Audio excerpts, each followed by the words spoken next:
Me quedé mirando la bolsa de basura negra a mis pies, llena de las únicas posesiones que me permitían conservar. Mi 18º cumpleaños había comenzado con la fría voz de mi madre adoptiva diciendo: el periodo de inversión ha terminado, mira. Los cheques dejan de llegar hoy.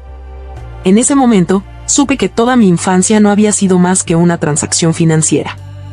¿Alguna vez has tenido ese momento desgarrador al descubrir que alguien en quien confiabas plenamente te ha estado mintiendo en la cara durante años? Esa sensación cuando toda tu realidad se desmorona y te das cuenta de que el amor que creías incondicional en realidad tenía un precio y una fecha de caducidad.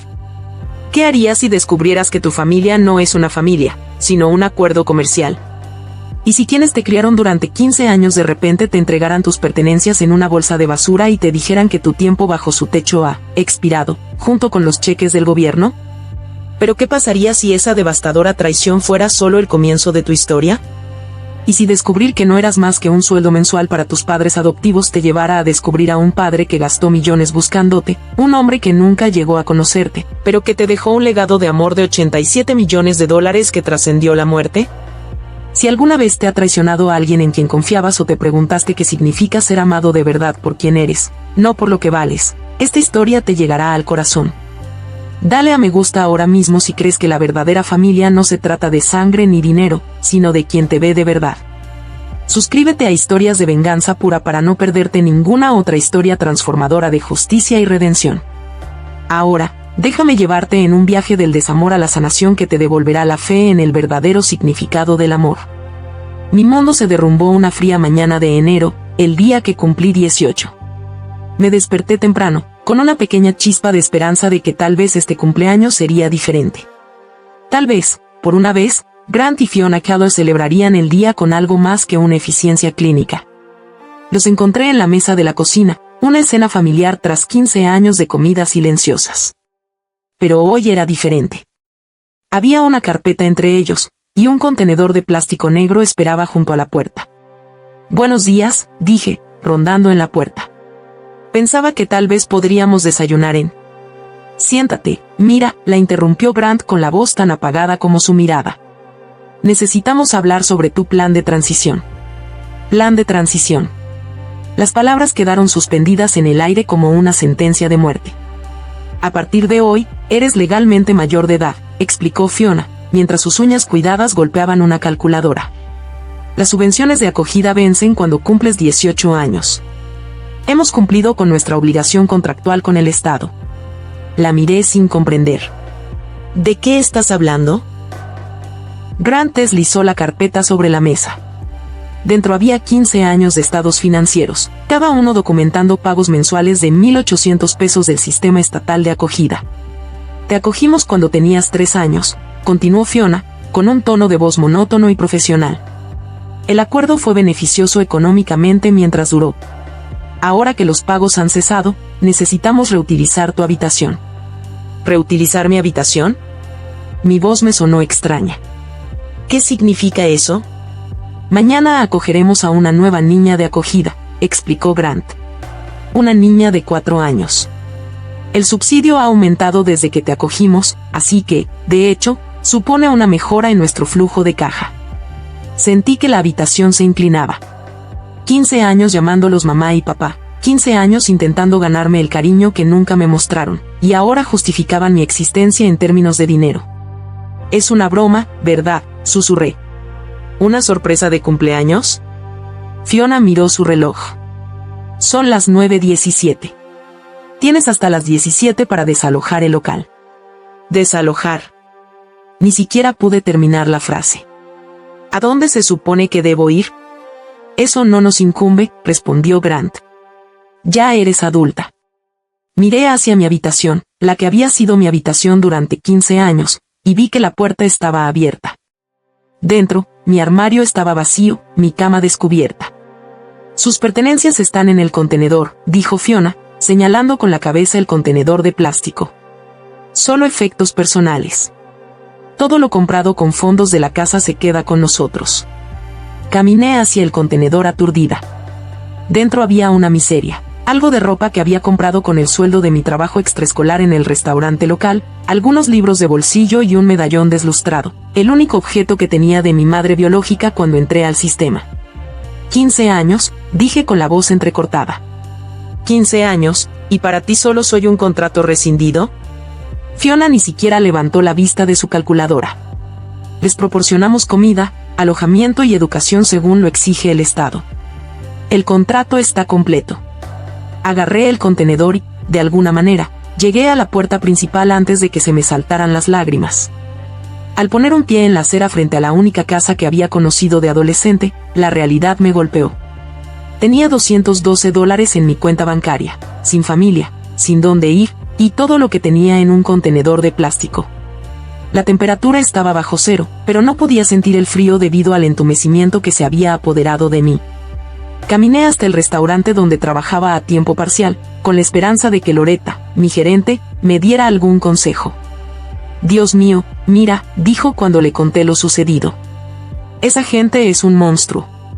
Me dejó guardar mi contenedor en la trastienda y me ofreció turnos extra. No te alcanzará para un apartamento, pero podría servirte hasta que encuentres una solución. Esa noche, dormí en un catre en el refugio para mujeres del centro, rodeada de mujeres que me triplicaban la edad. Mientras permanecía despierta, me preguntaba qué había hecho mal. ¿No había sido lo suficientemente callada? ¿No había sido lo suficientemente servicial? ¿No había estado lo suficientemente agradecida por la mínima atención que me habían brindado los Keller? Durante los 3 meses siguientes, trabajé doble turno en el restaurante, tomé clases en línea a través del colegio comunitario e intenté ahorrar hasta el último centavo. El refugio tenía un límite de 90 días y se me acababa el tiempo. Mi rutina se volvió mecánica: despertarme, ducharme con agua tibia, trabajar, estudiar, volver al refugio, repetir. Luego llegó la noche que lo cambió todo. Regresaba de mi turno, con los pies doloridos y el uniforme con olor a grasa, cuando oí que alguien me llamaba por mi nombre en la entrada del refugio. Mira Keller. La mujer era alta, vestía un traje azul marino que probablemente me costó más de lo que gané en un mes. Llevaba el pelo oscuro, con mechas plateadas, recogido en un moño pronunciado, y llevaba una cartera de cuero que gritaba al caro. Sí, respondí con cautela. Me llamo Judith Palmer. Soy abogada. Me entregó una tarjeta de presentación con letras doradas en relieve. Represento a los herederos de Nathan Blackwell. El nombre no me decía nada. Creo que te has equivocado de persona. Su expresión se suavizó un poco. No lo sé. Nathan Blackwell lleva 15 años buscándote. Mi mente agotada luchaba por comprender sus palabras. ¿Buscándome? ¿Por qué alguien me buscaría? Porque, dijo suavemente, eres su hija. Si alguna vez te has sentido indeseado o descartado, dale me gusta a este video. Tu historia importa, y a veces los rechazos más duros de la vida traen bendiciones inesperadas. Comenta abajo si alguna vez descubriste que la familia no siempre se trata de parentesco. Sigue viendo para descubrir cómo la vida de Mira cambió tras conocer al padre que nunca dejó de buscarla. Su hija, repetí, con palabras que parecían imposibles. No tengo padre. Judith Palmer echó un vistazo a la entrada del refugio. Quizás podríamos hablar en un lugar más privado. Caminamos hasta una cafetería al otro lado de la calle. Pidió 2 cafés con leche sin preguntarme qué quería y me llevó a una mesa en la esquina. Noté cómo nos miraba la gente, yo con mi uniforme de cafetería y el pelo sin lavar, ella con su traje impecable. Nathan Blackwell era tu padre biológico, empezó, abriendo su portafolios de cuero. Tu madre biológica se llamaba Rachel Morrison. Falleció por complicaciones poco después de tu nacimiento. Mi mano se dirigió instintivamente al relicario que llevaba alrededor del cuello, lo único que tenía de antes de los Keller. Nathan solo tenía 23 años cuando naciste, continuó Judith. Devastado por la muerte de Rachel y abrumado ante la perspectiva de criar a un hijo solo, dejó que sus padres lo convencieran de que estarías mejor con una familia de verdad. Fueron sus palabras, no las suyas. Me mostró la fotografía de un joven sosteniendo a un recién nacido. Tenía el rostro surcado por las lágrimas, pero decidido. Firmó los papeles de adopción, pero se arrepintió casi de inmediato, dijo Judith. Para entonces, ya habías desaparecido en el sistema de acogida. Pasó los siguientes 15 años buscándote. Me quedé mirando la foto, intentando encontrar algo de mí en su rostro. Si estaba tan desesperado por encontrarme, ¿por qué no lo logró? La expresión de Judith se endureció. Sí te encontró. Hace 3 años. Deslizó varias fotografías sobre la mesa. Yo a los 15 años, caminando hacia la escuela, sentada en la biblioteca, sirviendo café en el restaurante con mi uniforme. ¿Los Keller lo sabían? Mi voz se quebró. No solo lo sabían, sino que impidieron activamente el contacto. Cuando Nathan los contactó legalmente, amenazaron con presentar cargos por acoso y exigieron sumas sustanciales solo para negociar la posibilidad de concertar una reunión. La traición me dolió aún más. No solo me habían visto como un sueldo mensual, sino que me habían negado un padre que realmente me quisiera. ¿Por qué me lo cuentas ahora? ¿Por qué no vino él mismo cuando cumplí 18? Los ojos de Judith se llenaron de compasión, la primera calidez real que encontré en meses. Nathan murió hace 6 semanas. Por un fallo cardíaco. Planeaba contactarte el día de tu cumpleaños, cuando los Keller ya no tuvieran control legal. Lo tenía todo planeado, dónde verte, qué decirte. Murió 3 días antes de tu 18º cumpleaños. Un dolor extraño me inundó, el duelo por alguien a quien nunca había conocido, pero que había pasado 15 años buscándome. Te lo dejó todo, continuó Judith. Todo su patrimonio. La casa en Westlake, la empresa tecnológica que fundó, todos sus activos y propiedades. Aproximadamente $87 millones en total. No pude procesar sus palabras. ¿$87 millones? ¿Un padre que me deseaba desesperadamente? ¿Un hogar esperándome que ni siquiera sabía que existía? Esto no puede ser real, susurré. Te lo aseguro, dijo Judith, entregándome otro sobre. Estas son las llaves de la casa de Nathan, ahora tu casa. Puedo llevarte hoy mismo si quieres. 2 horas después, me encontraba en el vestíbulo de una extensa finca en Westlake con vistas a un lago. La casa era moderna pero acogedora, con ventanales que captaban la luz de la tarde. Recorrer sus habitaciones fue como descubrir partes de mí que desconocía. Nathan construyó este dormitorio para ti hace años, dijo Judith, abriendo una puerta para revelar un espacio que me dejó sin aliento. La habitación claramente había sido remodelada con el tiempo, según la escasa información que los investigadores de Nathan pudieron reunir sobre mí. Las paredes estaban pintadas del mismo tono de azul que siempre me había gustado. Estanterías llenas de libros que había sacado prestados repetidamente de la biblioteca. Un asiento junto a la ventana con vistas al lago y suaves cojines en tonos morados, mi color favorito. ¿Cómo lo supo?, pregunté, tocando los lomos de los libros que había leído y releído durante años. Prestó atención a todo lo que pudo averiguar sobre ti, incluso a distancia, explicó Judith. Hay más. Acompáñame. Me condujo a lo que ella llamaba el archivo, una habitación que me partió el corazón. Nathan había documentado cada aspecto de su búsqueda, cada cumpleaños que se había perdido, cada hito que no podía compartir. Los regalos de cada año estaban envueltos y etiquetados. Para Mira, 7 años. Para Mira, dulces 16. Cartas que había escrito pero no pudo enviar. Fotos mías que había obtenido a través de investigadores, enmarcadas y exhibidas con reverencia. Tenía un diario, dijo Judith, entregándome un libro encuadernado en cuero. Te escribía todos los días. Abrí una página al azar fechada 3 años antes. Te vi hoy. Después de 12 años de búsqueda, por fin te vi con mis propios ojos. Reías con tus amigos afuera de la escuela. Tienes la sonrisa de tu madre, el mismo hoyuelo en la mejilla izquierda.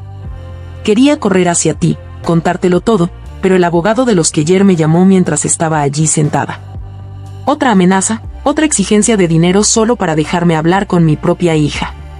No me rendiré. 3 años más para que cumplas 18, y entonces nada podrá impedir que finalmente nos conozcamos. Me senté en el suelo de la sala de archivos, rodeado de 15 años de amor de padre, y lloré. En los días siguientes, descubrí más sobre Nathan Blackwell y la desesperación con la que había intentado contactarme. Primero, contactó a los Keller por la vía legal, con solicitudes formales de visitas. Al no obtener resultados, contrató abogados para solicitar la custodia parcial. Cada intento fue respondido con amenazas y crecientes exigencias económicas. Nathan les ofreció un fideicomiso para ti, explicó Judith, mostrándome los documentos. $2 millones que se liberarían el día de tu 18º cumpleaños, si tan solo le permitían conocerte. Y se negaron, Pregunté incrédulo. Querían el dinero directamente, no en un fideicomiso para ti. Afirmaban que habían invertido 15 años en criarte y que merecían una compensación. Cuando Nathan insistió en que el dinero era para tu futuro, no para el de ellos, cortaron toda comunicación. La profundidad de su traición me dejó atónita. Me habían negado un padre, seguridad económica y amor, todo para seguir cobrando sus subsidios mensuales. Encontré archivos de video en la computadora de Nathan, grabaciones que había hecho antes de cada intento de contacto. En uno, fechado en mi 16º cumpleaños, su rostro se veía cansado pero decidido. Mira, si esto funciona, algún día lo veremos juntas y probablemente nos reiremos de lo nerviosa que estoy. He practicado 1000 veces qué decir, pero sé que lloraré cuando por fin te conozca. Mañana vuelo a Dallas. Los Keller no saben que voy. Estaré en tu escuela. Voy a intentar hablar contigo una vez más, decirte quién soy. Si llaman a la policía, que así sea. No puedo esperar otros 2 años para conocer a mi hija. El siguiente video lo mostraba con un ojo morado y una citación judicial por allanamiento. Los Keller habían obtenido una orden de alejamiento. Esta historia muestra el contraste entre quienes ven a las personas como simples signos de dólar y quienes las ven como algo invaluable. Si crees que todos merecen ser amados de verdad, no solo utilizados, dale a me gusta ahora mismo. ¿Listo para ver cómo Mira transforma su dolor en propósito y se venga de quienes la traicionaron? Suscríbete a Historias de Venganza Pura y deja un comentario compartiendo qué harías si estuvieras en su lugar. Pasaron 2 meses mientras me adaptaba a mi nueva realidad. Me mudé a casa de Nathan, mi casa ahora, y comencé a comprender la empresa que él había construido. Los miembros de la junta directiva que habían visto a Nathan buscarme durante 15 años se convirtieron en mis mentores, compartiendo historias sobre el padre que nunca conocí. Llevaba tu foto del colegio en la cartera, me dijo su exasistente una mañana tomando un café. La sacaba durante negociaciones millonarias como un talismán. Nunca perdió la esperanza, compartió otro ejecutivo. Incluso cuando todos le decían que era imposible, él decía, está ahí fuera y voy a encontrarla. Estas historias llenaron un vacío dentro de mí, un vacío que los Keller nunca se habían molestado en reconocer, y mucho menos en llenar. Por primera vez en mi vida, me sentí visto, valorado y querido, incluso si la persona que más me quería ya no estaba. Con la guía de Judith, aprendí sobre operaciones comerciales, carteras de inversión y las responsabilidades que conlleva la riqueza repentina.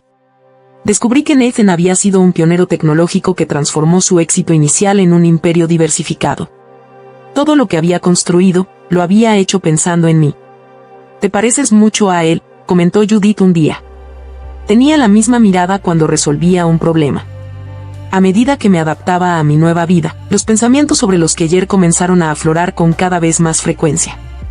Me habían robado 15 años que podría haber pasado con Nathan. Nos habían mantenido separados para llenarse los bolsillos. Me habían descartado en cuanto dejé de ser rentable. Mi ira crecía junto con mi confianza. Ya no era la joven de 18 años indefensa sin un lugar a donde ir. Tenía recursos, conocimiento y un propósito. Y tenía un plan.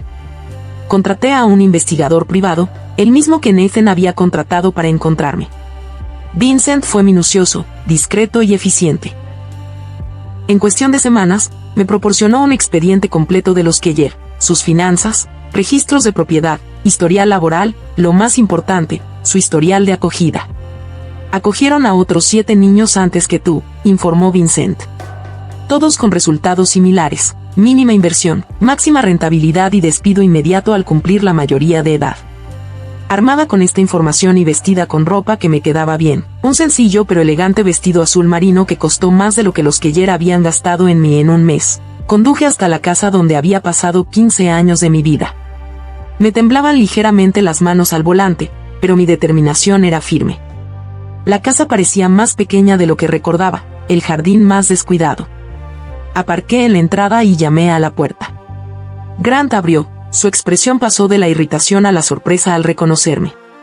Mira. ¿Qué haces aquí? Vine a agradecerte, dije con voz firme. Por enseñarme exactamente lo que no es una familia. Fiona apareció detrás de él, abriendo mucho los ojos al ver mi transformación. Oímos que ibas a tener mucho dinero, dijo, intentando esbozar una sonrisa que no le llegó a los ojos. Nos alegramos mucho por ti, cariño. ¿De verdad? ¡Qué interesante! Le di un sobre a Grant. Esto es para ti.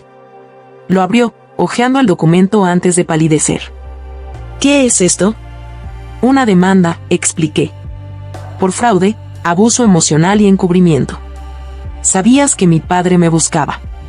Nos mantuviste separados deliberadamente durante 3 años para seguir cobrando subsidios de acogida. Es ridículo, balbuceó Fiona.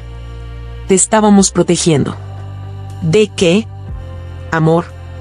¿Un padre que me quería con locura? ¿Una vida segura en lugar de que me tiraran como basura el día de mi cumpleaños? Me acerqué. También encontrarás una orden de desalojo. Le compré esta propiedad la semana pasada a tu casero. Tienes 48 horas para desocuparla. El rostro de Grant se contorsionó de rabia. No puedes hacer esto. Puedo y lo he hecho. Las condiciones son muy claras. Solo artículos personales. Todo lo comprado con fondos del hogar, que aparentemente incluye todo, permanece con la propiedad. Le cité sus propias palabras con precisión. Me di la vuelta para irme, pero me detuve. Una cosa más. El sistema estatal de acogida está realizando una investigación exhaustiva de tu historial de acogida. Cada niño que has acogido, cada dólar que has recaudado. Lo financio yo personalmente. Mientras caminaba hacia mi auto, escuché a Fiona llamarme. Te criamos durante 15 años. Te dimos todo lo que necesitabas. Me volví una última vez. No. Me alojaste durante 15 años a cambio de $1,800 al mes. Nathan Blackwell me dio todo lo que necesitaba, un legado de amor tan poderoso que sobrevivió a su muerte. Esa es la diferencia entre una transacción y una familia de verdad. La transformación de mi vida, de residente de un refugio para personas sin hogar a directora ejecutiva, me llevó 18 meses de intenso trabajo. Cambié el nombre de la empresa a Blackwell Foundation y redirigí su enfoque hacia la ayuda a niños en hogares de acogida. Al principio, los miembros de la junta directiva dudaban sobre el cambio de rumbo, pero cuando vieron mi pasión, la misma que Nathan había demostrado al buscarme, apoyaron mi visión por completo. El programa de transición juvenil de Blackwell ahora ofrece vivienda, educación y apoyo a los niños de acogida que superan la edad límite de edad. 3 de las propiedades de Nathan, ahora las mías, se han convertido en hogares de transición donde a los jóvenes de 18 años no se les entregan bolsas de basura ni se les muestra la puerta. La demanda contra los Keller concluyó con un acuerdo. No admitieron haber cometido ninguna irregularidad, pero acordaron no volver a acoger niños. La investigación estatal halló amplia evidencia de irregularidades financieras a lo largo de todo su historial de acogida. Recortaban gastos en comida, ropa y artículos de primera necesidad, mientras se quedaban con la diferencia. Localicé a cada niño que habían acogido, ahora adultos dispersos por todo el país. Algunos prosperaban a pesar de los Keller, otros tenían dificultades. Todos cargaban con las mismas cicatrices emocionales que yo, la certeza de que habían sido mercancías, no niños. Les ofrecí un lugar en nuestro programa como mentores, consejeros o simplemente como familia. Un año después de heredar la herencia de Nathan, recibí información sobre la nueva ubicación de los Keller. Se habían mudado a un pequeño apartamento al otro lado de la ciudad, con dificultades económicas tras perder tanto su casa como sus ingresos por crianza. Fiona había aceptado un trabajo nocturno como recepcionista de hotel. Grant trabajaba doble turno en un almacén. Dudé si dejar que desaparecieran de mi vida por completo, pero aún había asuntos pendientes entre nosotros. Era necesario cerrar el capítulo, tanto para mí como para Nathan. Los visité una última vez. Su apartamento estaba escasamente amueblado, con las paredes vacías salvo por un certificado enmarcado, su licencia de padre de acogida, ahora revocada. Qué apropiado que la única decoración que conservaran fuera su comprobante de ingresos. ¿Qué más quieres de nosotros?, preguntó Grant al abrir la puerta. Te lo has llevado todo. No todo, dije, entrando sin que me invitaran. Todavía no. Fiona salió de la cocina, con el rostro más delgado de lo que recordaba. Cometimos errores, mira. ¿Es eso lo que quieres oír? Deberíamos haberte contado lo de tu padre. No fue un error, respondí con calma. Fue una decisión deliberada, tomada a diario durante 3 años. Preferiste los cheques mensuales a mi felicidad. No creíamos que fuera bueno para ti, argumentó Grant con voz débil. Un hombre rico que aparece de repente, ¿cómo íbamos a saber que sus intenciones eran puras? Saqué el diario de Nathan, abierto por una página marcada. Te leeré sus intenciones. Al día siguiente de que lo amenazaras con una orden de alejamiento, escribió, les ofrecí todo lo que tengo solo por la oportunidad de conocer a mi hija. Se negaron a menos que les diera el dinero directamente. ¿Qué clase de gente valora el dinero por encima del derecho de una niña a conocer a su padre? Seguiré intentándolo. Nunca dejaré de intentarlo. Fiona tuvo la decencia de apartar la mirada. Grant se quedó mirando sus manos. No estoy aquí para pedir disculpas, continué. Estoy aquí para devolverte algo que te pertenece. Puse una cajita en su mesita de centro. Dentro había una calculadora, la misma que Fiona había usado para contar mis gastos el día que me echaron. Le pedí a mi equipo de contabilidad que hiciera los cálculos, expliqué. 15 años de subsidios estatales sumaron aproximadamente 324,000 pesos. ¿El daño emocional por negarme una relación con mi padre? Inmensurable. Pero he calculado el costo concreto de tu engaño. Coloqué un documento junto a la calculadora. 3 años de relación perdida con Nathan, desde que me encontró a los 15 años hasta su muerte. Son 1095 días de amor paternal al día. Lo he valorado, conservadoramente, en $10,000 al día, lo que suma un total de $10,950,000. Grant empezó a protestar, pero levanté la mano. No te voy a demandar por esa cantidad, no la tienes. En cambio, he dispuesto que ambos experimenten lo que yo viví.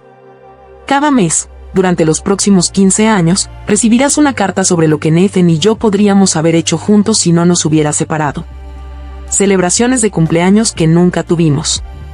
Vacaciones que nunca compartimos. Conversaciones que nunca ocurrieron. 15 años de recordatorios de lo que nos robaste. Eso es cruel, susurró Fiona. ¿De verdad? Me pareció bastante generoso. Al fin y al cabo, no te cobro una cuota mensual por recibir estos recordatorios. A diferencia de ti, no veo las relaciones como transacciones financieras. Esta historia muestra el poder de transformar el dolor en propósito. Si crees que se debe hacer justicia a quienes explotan a niños vulnerables, dale me gusta a este video ahora mismo. ¿Te preguntas cómo termina la historia de Mira y qué lecciones aprendió de esta extraordinaria experiencia? Suscríbete y activa la campana de notificaciones para no perderte otra poderosa historia de redención y justicia en Pure Revenge Stories. Dejé a los Keller en su pequeño apartamento con 15 años de recordatorios mensuales por delante. Al alejarme, sentí que se me quitaba un peso de encima, no la satisfacción de la venganza, sino la liberación de cerrar por fin un capítulo doloroso. La siguiente etapa de mi vida se desarrolló con propósito y dirección. La Fundación Blackwell se expandió rápidamente, estableciendo hogares de transición en 5 ciudades importantes. Nuestras historias de éxito se multiplicaron. Ex niños de acogida que se graduaban de la universidad, iniciaban carreras profesionales, formaban sus propias familias y rompían ciclos de abandono que habían definido generaciones. A pesar de todo, seguí descubriendo a Nathan, fragmentos de él esparcidos por su casa, su negocio, sus diarios. En las tardes tranquilas, me sentaba en su estudio, mi estudio ahora, leyendo sus palabras, conociendo al padre que me amaba desde lejos. Me enteré de que tomaba el café solo con un toque de canela. Tocaba el piano clásico cuando estaba estresado. Donaba anónimamente a organizaciones benéficas para niños incluso mientras construía su imperio. Cada decisión empresarial importante venía seguida de la pregunta que su equipo ejecutivo ya esperaba. ¿Esto me ayudará a encontrar a mi hija? Nunca se fue de vacaciones, me dijo su asistente de toda la vida una noche durante la cena. Ni una sola vez en 15 años. Dijo que no podía relajarse sabiendo que estabas ahí fuera, quizás necesitándolo. Cuanto más descubría, más me reconocía en él, la misma determinación, la misma atención al detalle, la misma tendencia a trabajar durante las comidas. La genética me había dado su mirada y su sonrisa, pero de alguna manera, separados por las circunstancias, habíamos desarrollado los mismos hábitos, los mismos gestos. 6 meses después de mi última visita a los Keller, recibí un correo electrónico inesperado. El asunto decía, gracias por las cartas. Fue de Fiona. Quería odiarte por lo que nos estás haciendo, escribió. Las cartas mensuales que detallan lo que tú y tu padre pudieron haber compartido, tenían la intención de torturarnos, y lo hacen. Pero también me han mostrado algo que nunca entendí, como es el verdadero amor.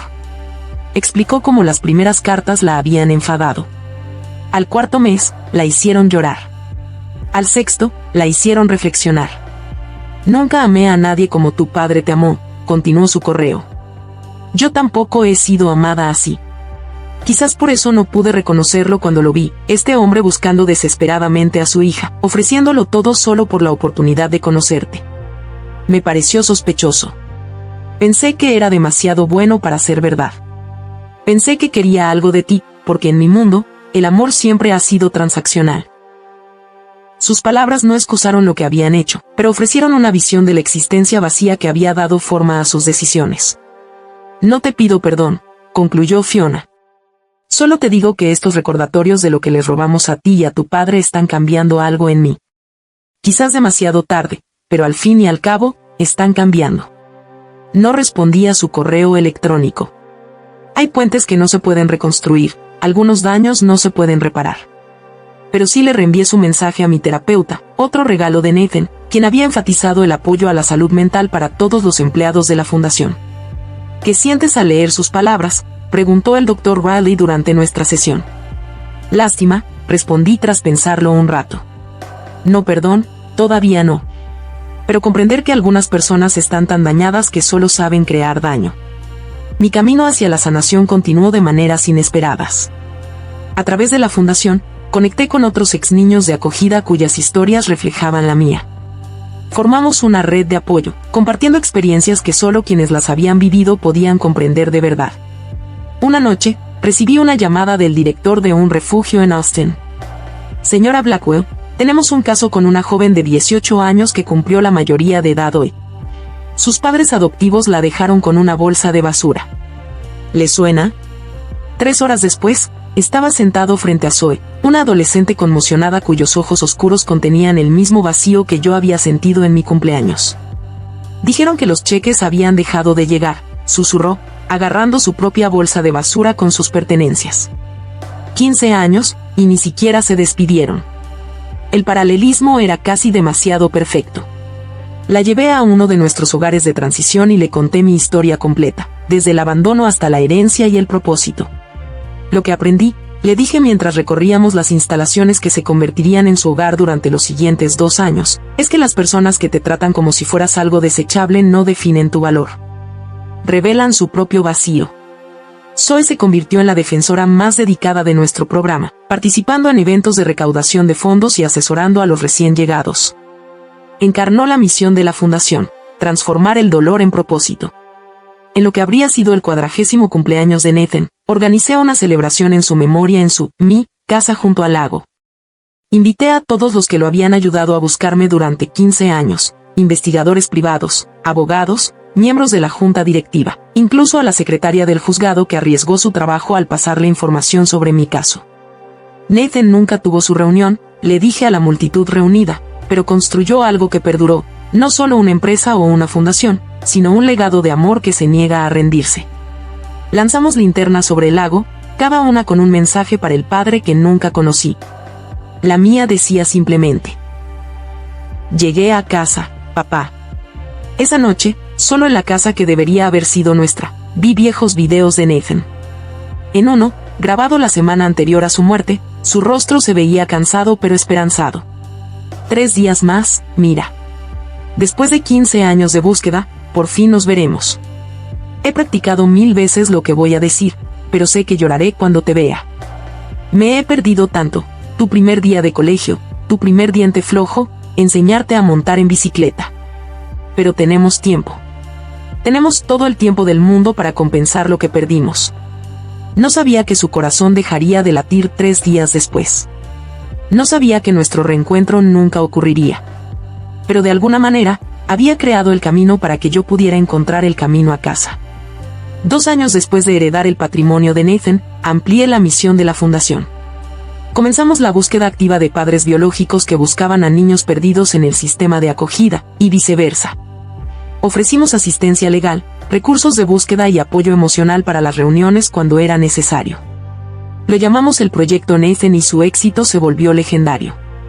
Durante el primer año, facilitamos 27 reuniones, cada una documentada con autorización para crear materiales de capacitación para trabajadores sociales y familias de acogida. Un reencuentro me conmovió especialmente, el de una madre que había entregado a su hija por presión familiar y que luego pasó 12 años buscándola. Nuestro equipo encontró a la niña en su tercer hogar de acogida. El día que se reencontraron, las observé desde el otro lado del restaurante mientras lloraban con pasta intacta, tomadas de la mano por encima de la mesa, sin poder dejar de mirarse fijamente. Eso es lo que Nathan nunca tuvo. Ese momento. Esa oportunidad de llorar sobre un pastel de cumpleaños mientras recuperaba el tiempo perdido.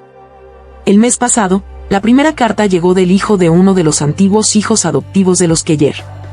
Había encontrado nuestra fundación en línea mientras investigaba la infancia de su padre. Mi papá nunca habla de crecer, escribió.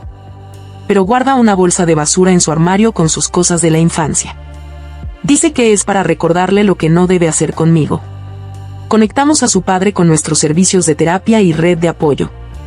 Otra vida tocada por la frialdad calculada de los Keller, otra oportunidad de transformar el dolor en sanación.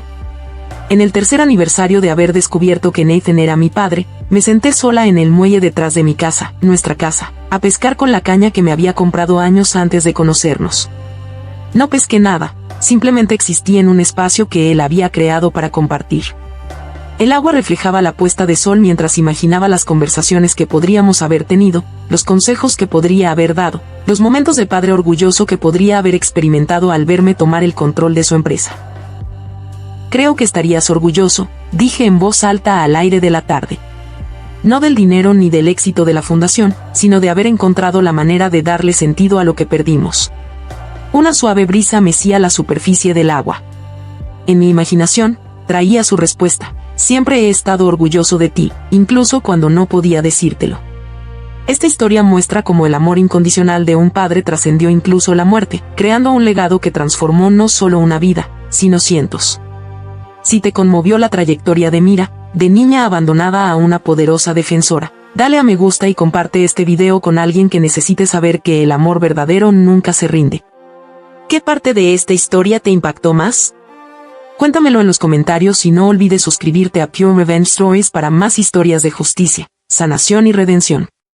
5 años después de descubrir el legado de Nathan, me subí a un podio para dirigirme a la Conferencia Nacional de Acogida, un público compuesto por trabajadores sociales, legisladores y colegas defensores. La Fundación Blackwell se había convertido en un motor de reforma, transformando la forma en que el sistema trataba tanto a los niños como a sus padres biológicos que buscaban la reunificación. El sistema de acogida me salvó la vida, comencé, pero también casi la destruyó. El mismo sistema que me dio refugio cuando no tenía ninguno también me impulsó a alejarme del padre que pasó 15 años buscándome. Compartí mi historia, no solo la traición y el abandono, sino la transformación que vino después. Como el amor de Nathan, aunque nunca lo experimenté en persona, había creado un modelo de lo que debería ser una familia. Me presento ante ustedes hoy no como un ejemplo de éxito del sistema de acogida, sino como evidencia de sus graves deficiencias, continué. Un sistema que paga a la gente para albergar a niños sin garantizar que sean amados es un sistema que genera transacciones, no familias. Mi propuesta era ambiciosa, reestructurar los pagos de acogida para incluir fondos fiduciarios sustanciales para cada niño, accesibles al alcanzar la mayoría de edad. Se evaluaría y supervisaría exhaustivamente a los padres de acogida.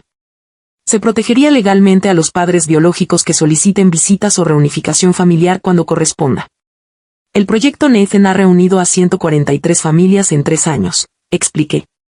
En cada caso, encontramos el mismo patrón, padres biológicos buscando desesperadamente, familias de acogida incentivadas a mantener el statu quo, y niños atrapados en medio, sin saber que alguien luchaba por ellos. Después de mi discurso, una mujer se me acercó con lágrimas en los ojos. Yo era tu trabajadora social, dijo. Era nueva, solo seguía el protocolo. No tenía ni idea de cómo eran realmente los Keller, ni de que tu padre te estaba buscando. Se llamaba Beth y había dejado el trabajo social tras el agotamiento por la cantidad de casos imposibles y la falta de recursos. Ahora era voluntaria en uno de nuestros hogares de transición. Siento mucha culpa, admitió. Debería haber visto las señales. El sistema nos falló a ambos, le dije. Por eso lo estamos cambiando. Beth se unió a nuestro equipo de defensa, aportando un valioso conocimiento interno sobre las debilidades del sistema. Juntos, elaboramos una legislación que finalmente se adoptaría en 2 estados, fortaleciendo la supervisión de las familias de acogida y protegiendo los vínculos familiares biológicos. Los Cowboys siguieron recibiendo sus cartas mensuales, recordatorios de lo que nos habían robado a Nathan y a mí. Alrededor de los 3 años, ocurrió algo inesperado. Grant solicitó una reunión. Vino solo a mi oficina, con aspecto mayor y disminuido.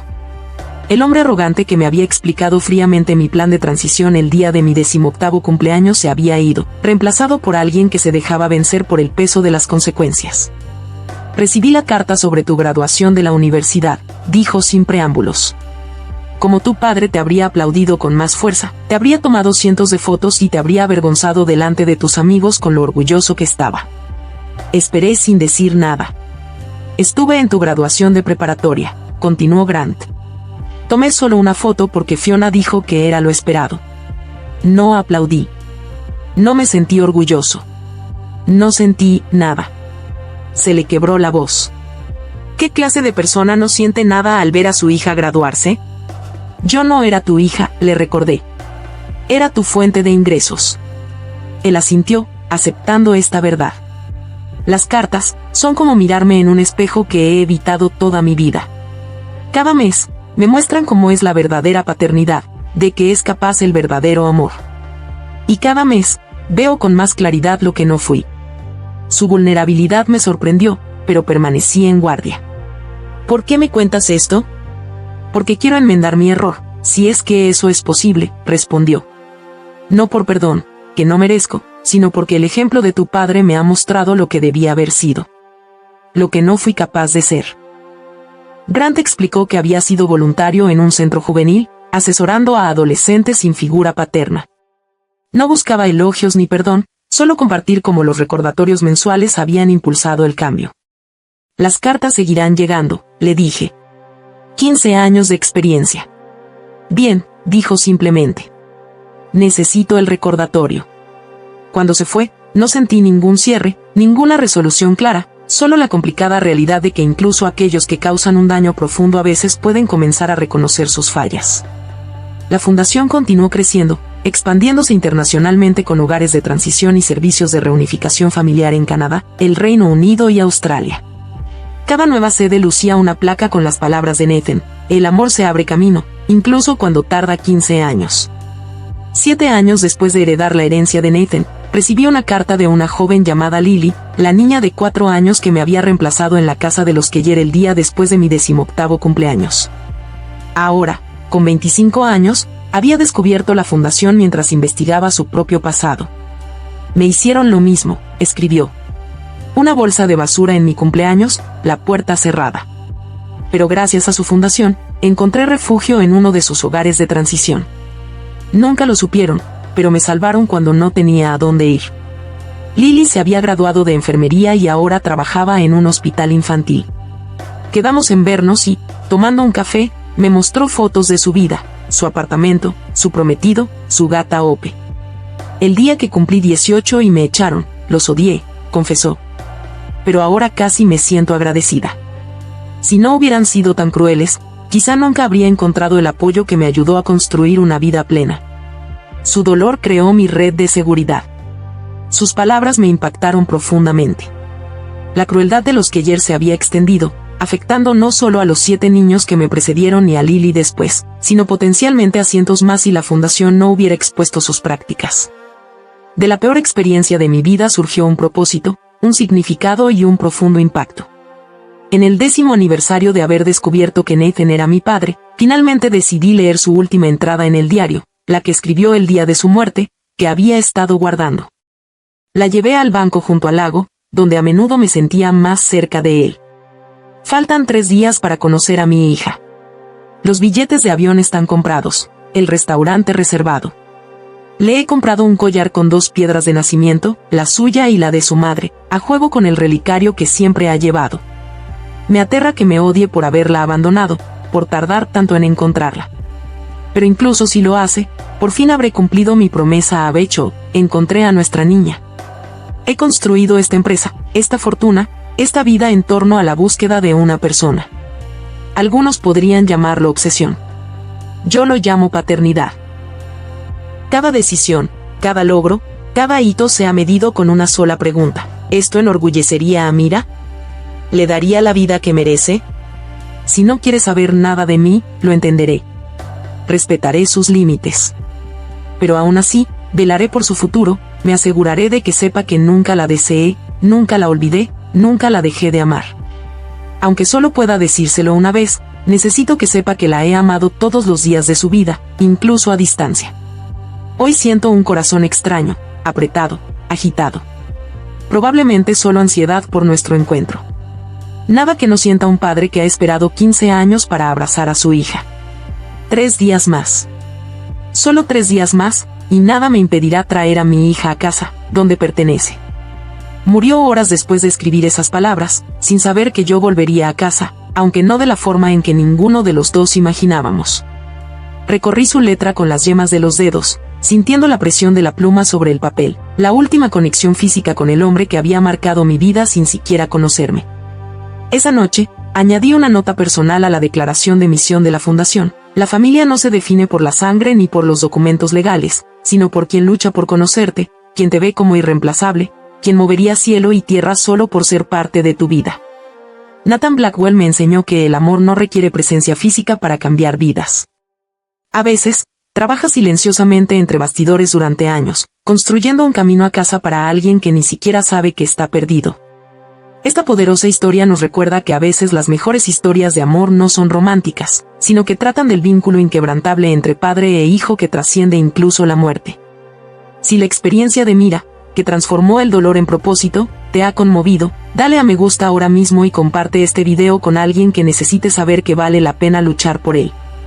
No olvides suscribirte a Pure Revenge Stories y activar las notificaciones para no perderte ninguna historia de resiliencia, redención y la venganza definitiva. Vivir bien a pesar de quienes intentaron quebrarte. ¿Qué lección te dejó la historia de Mira? Cuéntamelo en los comentarios. 15 años después de descubrir el legado de Nathan, me encontraba frente a un edificio recién construido en el centro de Dallas, el Centro de Reunificación Familiar Blackwell. La reluciente estructura de cristal representaba la culminación de años de trabajo, defensa y transformación. En su interior, 50 personas coordinarían esfuerzos a nivel nacional para reunir a los niños con sus padres biológicos, brindar asistencia legal en casos controvertidos y ofrecer terapia a todas las partes involucradas. La ceremonia de inauguración atrajo la atención de los medios, políticos y, sobre todo, de las familias que se habían reunido gracias a nuestros programas. Mientras me preparaba para dirigirme a la multitud, vi a una pareja de ancianos al fondo. Los Keller, ya septuagenarios, de pie, juntos y en silencio. No los había invitado. Las cartas mensuales habían cesado hacía años, tras completarse el ciclo de 15 años. Nuestra última interacción había sido 5 años antes, cuando Fiona me escribió pidiendo permiso para ser voluntaria en uno de nuestros centros. Yo me negué, explicando que, si bien reconocía su deseo de redención, nuestras instalaciones debían seguir siendo espacios seguros para quienes habían sufrido exactamente el tipo de explotación que ella había perpetrado. Sin embargo, allí estaban, observando desde la distancia cómo cortaba la cinta de un edificio dedicado a prevenir lo que me habían hecho. Mi discurso se centró en el futuro, no en el pasado, en las miles de familias que se encontrarían a través de este centro, en los cambios legislativos que habíamos ayudado a implementar en 37 estados. En la investigación que demuestra que a los niños les va mejor cuando se mantienen las conexiones biológicas cuando es apropiado y seguro. Hoy inauguramos más que un edificio, concluí. Abrimos un camino a casa para quienes han sido separados, un lugar de sanación para quienes han sido heridos y un centro para el cambio en un sistema que, con demasiada frecuencia, prioriza las finanzas sobre las familias. Después de la ceremonia, mientras la multitud se dispersaba, me acerqué a los Keller. Parecían más pequeños, disminuidos por la edad y quizás por el peso de sus acciones. No esperaba verte aquí, dije en tono neutral. Teníamos que venir, respondió Fiona. Para ver qué surgió de lo que destruimos. Grant asintió, observando el edificio. Hemos seguido su trabajo. La fundación, los cambios legislativos, las reunificaciones. Un silencio incómodo cayó entre nosotros. No el silencio cargado de nuestros encuentros anteriores, sino el silencio hueco de una historia que llega a su conclusión natural. Nos mudamos a Arizona el mes que viene, dijo Fiona finalmente. La salud de Grant no es buena. Asentí, sin saber qué respuesta esperaban. ¿Simpatía? ¿Preocupación? La capacidad para ambas cosas hacia estas personas se había agotado hacía tiempo. Antes de irnos, queríamos darte algo, dijo Grant, ofreciéndole una cajita. De todas formas, es tuyo. Dentro estaba el relicario de mi madre, la única posesión que tenía cuando entré en un hogar de acogida, el óvalo deslustrado que había desaparecido de mi contenedor de pertenencias el día que me echaron. Lo guardamos, admitió Fiona. No por su valor, solo está bañado en plata. Lo guardamos porque era la única prueba de que siempre fuiste más que un cheque para nosotros. Tomé el relicario, y su familiar peso se asentó en mi palma. ¿Alguna vez te importé? Aunque fuera por un momento. La pregunta me había rondado durante 15 años. No es que su respuesta cambiara nada, pero quizás cerraría la última puerta abierta en mi mente. Grant habló primero, con la voz ronca por la edad. Fuiste el primero. Pensamos que podíamos hacerlo bien, ser padres de verdad. Pero entonces la trabajadora social nos explicó los subsidios, cómo aumentaban con ciertas clasificaciones, cómo podíamos maximizar los beneficios. Negó con la cabeza. Nos convertimos en contables en lugar de padres. Para cuando nos dimos cuenta de en qué nos habíamos convertido, era más fácil seguir con el patrón que cambiarlo. Eso no es excusa, añadió Fiona rápidamente. Solo la verdad de cómo la gente puede perder el rumbo poco a poco, hasta que un día calculan cuándo deshacerse de un hijo que han criado durante 15 años. No fue la respuesta que esperaba, ni una negación ni una expresión de afecto oculto, sino solo un claro reconocimiento de su gradual corrupción moral. ¿Y mi padre?, pregunté. ¿Por qué me lo impiden? Miedo, admitió Grant. Miedo a que revelara lo que hacíamos con los subsidios. Miedo a que lo eligieran y perdiéramos los ingresos. Miedo a que alguien descubriera que habíamos estado recortando gastos, quedándonos con parte del dinero destinado a su atención. Fiona tocó el medallón que tenía en la mano. Cuando vimos lo que construyeron a partir de lo que destruimos, esta base, estos programas, nos dimos cuenta de que estábamos en el lado equivocado de un punto de inflexión generacional. Tomaron nuestra crueldad y la transformaron en algo extraordinario. Tomamos un sistema diseñado para ayudar a los niños y lo corrompimos para beneficio personal. Me guardé el relicario en el bolsillo, sintiéndome extrañamente vacío. No había satisfacción en su reconocimiento, ni reivindicación en su arrepentimiento. Solo el silencioso reconocimiento de que algunos capítulos deben terminar sin una resolución clara. Te deseo lo mejor en Arizona, dije finalmente. Espero que encuentres paz. Al darse la vuelta para irse, Fiona hizo una pausa. Nathan estaría orgulloso de ti. No solo por tu éxito, sino por tu capacidad para encontrarle sentido a la pérdida. Los vi alejarse, dos ancianos arrastrando los pies hacia su coche, cargando con el peso de decisiones tomadas décadas atrás.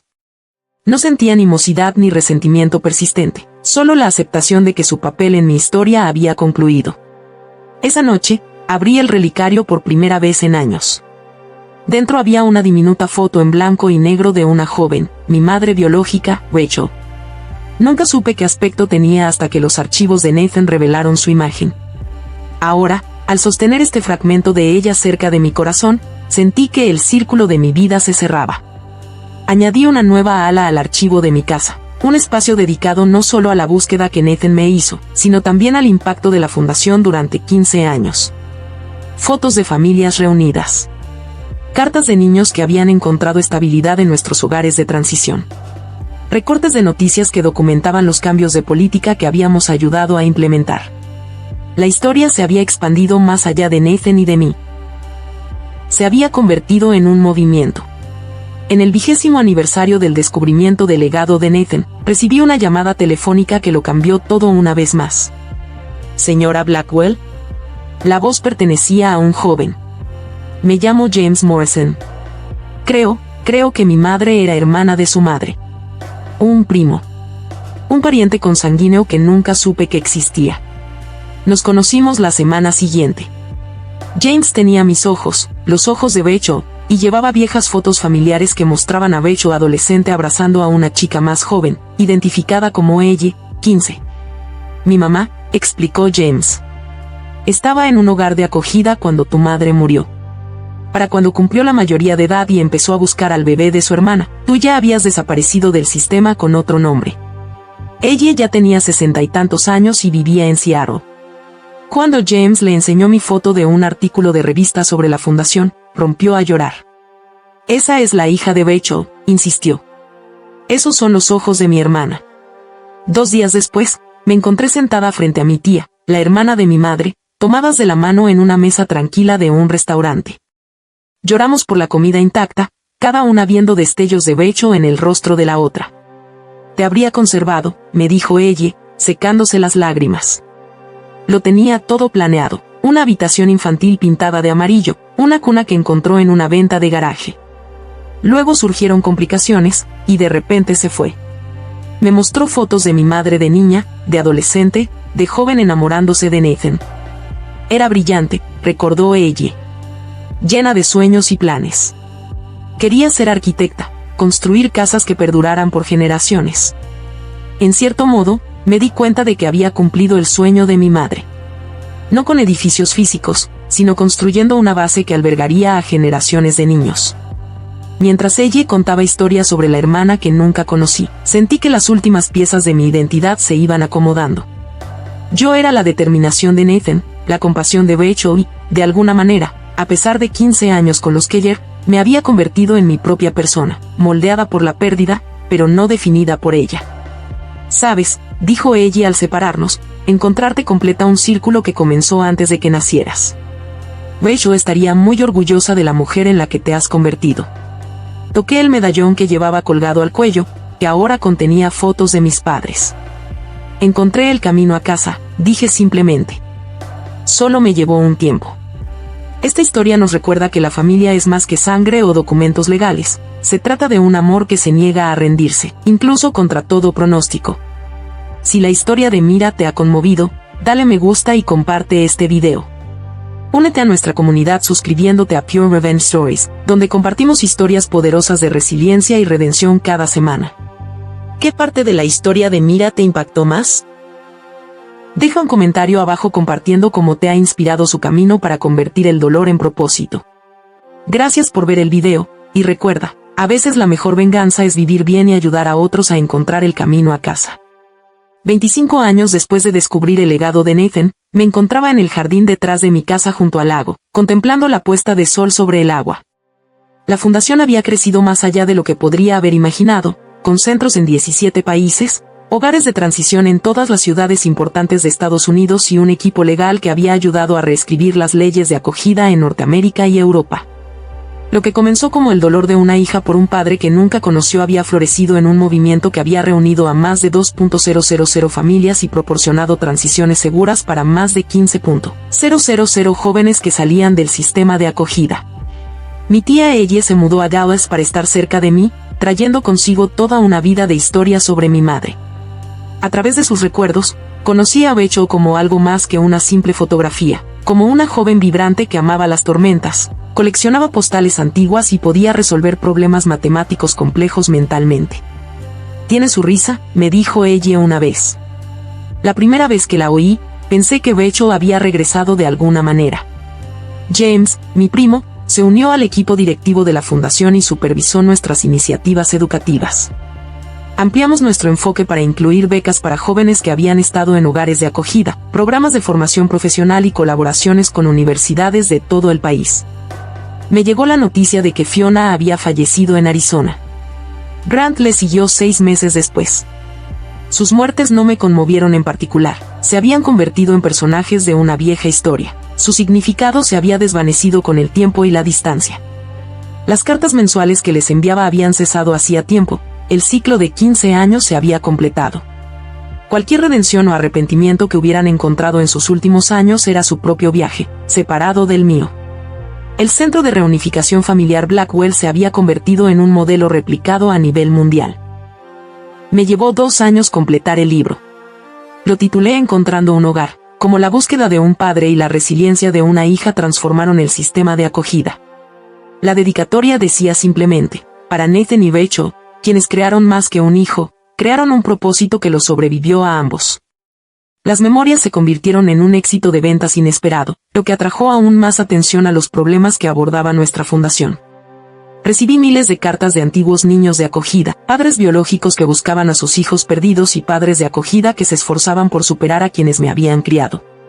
Una carta en particular me llamó la atención. Era de un hombre llamado Daniel, quien había sido uno de los hijos adoptivos de los Keller unos años antes que yo. Escribió: pensé que era el único al que trataban como una inversión en lugar de como un niño. Cuando cumplí la mayoría de edad y me entregaron una bolsa de basura llena de pertenencias, creí que no merecía nada mejor. Tu libro me mostró que no estaba solo y, lo que es más importante, que su fracaso no era mío. El mes pasado, me convertí en padre de acogida. Mi esposa y yo tenemos 2 hijos en casa. Estamos haciendo todo de otra manera, ahorrando para su universidad, tomando fotos familiares reales, celebrando cumpleaños con auténtica alegría. Estamos rompiendo el ciclo, gracias a tu valentía al contar tu historia. Sus palabras me recordaron que la sanación tiene un efecto dominó, tocando vidas que yo nunca conocería y creando cambios en lugares que yo nunca vería. A los 50, comencé a considerar el siguiente capítulo de mi vida. La fundación funcionó a la perfección bajo un liderazgo competente. Mi patrimonio personal había crecido incluso más allá de lo que Nathan me había dejado, gracias a inversiones inteligentes y a la expansión empresarial. Había creado un legado vivo que continuaría mucho después de mi muerte. Una tranquila tarde de principios de otoño, me senté en el muelle detrás de mi casa, nuestra casa, con el diario de Nathan abierto en mi regazo. El agua reflejaba la puesta de sol mientras leía sus palabras de 30 años atrás. Construí este muelle para algún día poder enseñarte a pescar. Ni siquiera me gusta pescar, pero parece algo que hacen padres e hijas juntos. Quizás tú también odies pescar, y simplemente nos sentemos aquí a charlar. Quizás te encante y me enseñes a apreciarlo. De cualquier manera, estaremos juntos, y eso es todo lo que importa. Sonreí al pensar en nosotros sentados uno al lado del otro en este mismo muelle, 2 personas que odiaban pescar pero se amaban. Creo que nos habríamos llevado bien, dije en voz alta al aire de la tarde. Creo que habríamos sido un buen equipo. La brisa agitaba las páginas del diario como si estuviera de acuerdo. A lo lejos, podía ver las luces del nuevo hogar de transición, una propiedad extensa que albergaba a 20 jóvenes adultos que salían del sistema de acogida. Al día siguiente, encontrarían personal atento, programas que los apoyaban y una fundación que los veía como personas dignas de inversión, no solo como ingresos mensuales. Nathan nunca tuvo su reencuentro. El infarto que sufrió 3 días antes de mi 18º cumpleaños nos privó a ambos de la reunión que deberíamos haber tenido.